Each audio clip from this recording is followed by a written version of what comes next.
Сәлеметсіңдер ме балалар? Қазақ тілі сабағын бастаймыз. Сабақтың тақырыбы зат есімнің жекеше және көпше түрі.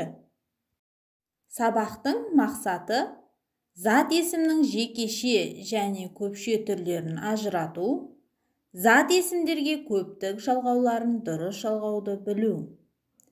Ұйқас сөздерді пайдаланып өлең құрастырып үйрену. Алдымен зат есім дегеніміз не?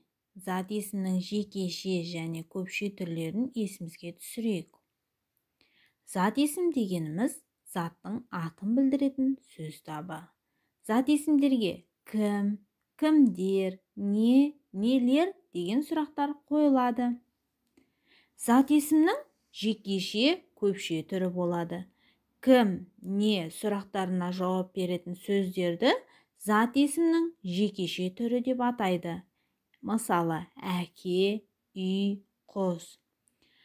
Кімдер, нелер сұрақтарына жауап беретін сөздерді зат есімнің көпше түрі деп атайды. Мысалы, әкелер, үйлер, құстар.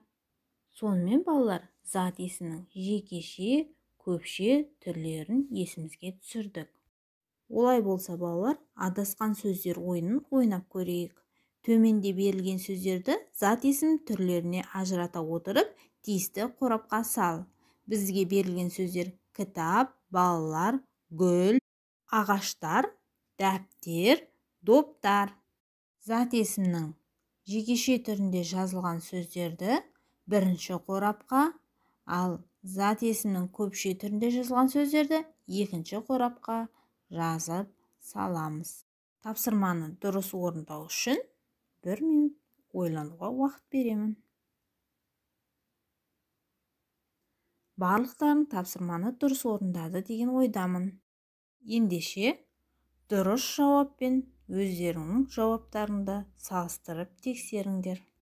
Зат есімнің жекеше түрінде тұрған сөздер кітап, гүл, дәптер. Ал зат есімнің көпше түрінде тұрған сөздер балалар, ағаштар, доптар. Барлықтарың дұрыс орындадыңдар деген ойдамын. Олай болса балалар, әрі қарай оқулықтағы бірінші тапсырмаға кезек берейік. Орны ауысқан өлең жолдарын қалпына келтіріп оқы. Көк көгершін, көгершін, жем жесін де семірсін. Көгершін келер жем үшін, балалар жем себелік. Осы орны ауысқан өлең жолдарын дұрыстап қалпына келтіріп оқып көрейік. Ол үшін ойланайық.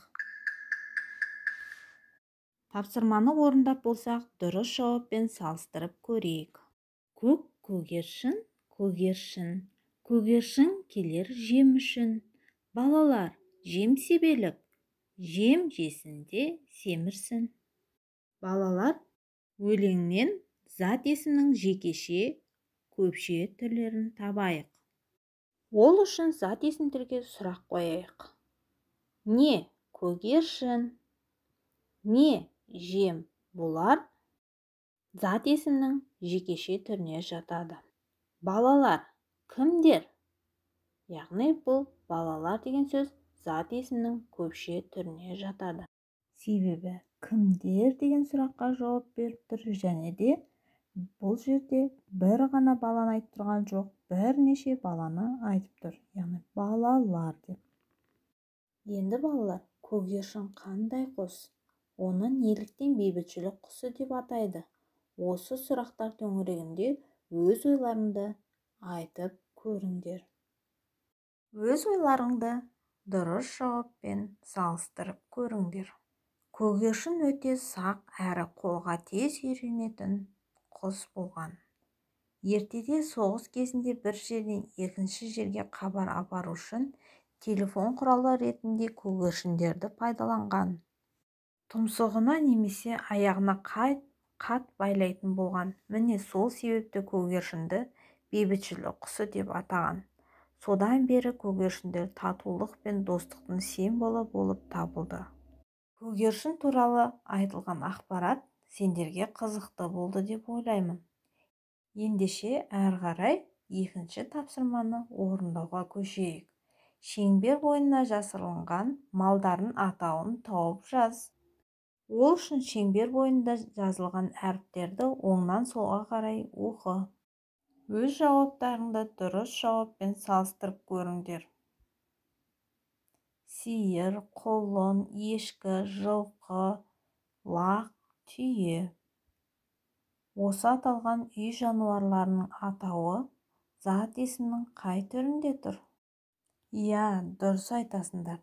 Зат есімнің жекеше түрінде тұр. Егер осыларды көпше түрде айтатын болсақ, қалай болатын еді? Айтып көріңдерші балалар маған. Дұрыс айтасыңдар. Лақтар, ешкілер, түйелер.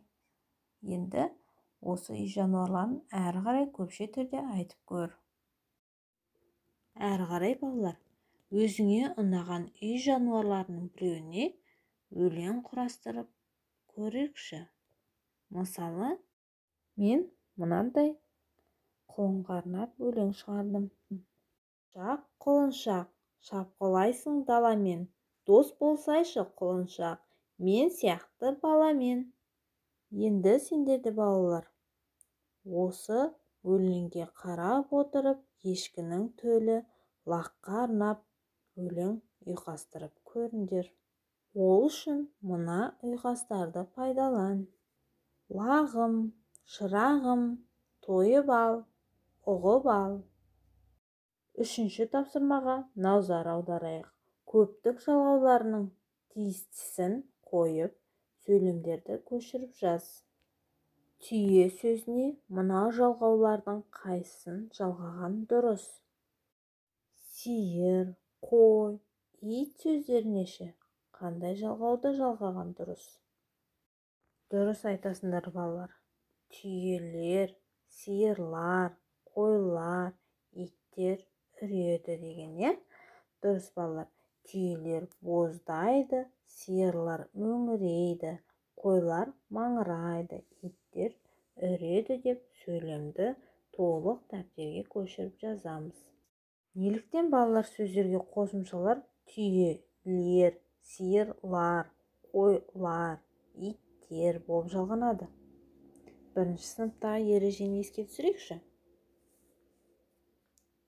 Дұрыс айтасыңдар.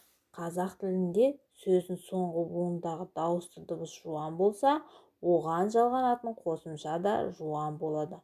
Ал сөздің соңғы буындағы дауысты дыбыс жіңішке болса, оған жалғанатын қосымша да жіңішке болады. Сөздерге қосымшалардың бұлай жалғануын қазақ тілінде буын үндестігі деп атайды. Өте жақсы балалар, жарайсыңдар. Бірінші сыныптағы ережені естен шығармаймыз балалар. Бүгінгі сабақта сендер балалар зат есімнің жекеше және көпше түрлерін ажыратуға тапсырмалар орындадыңдар.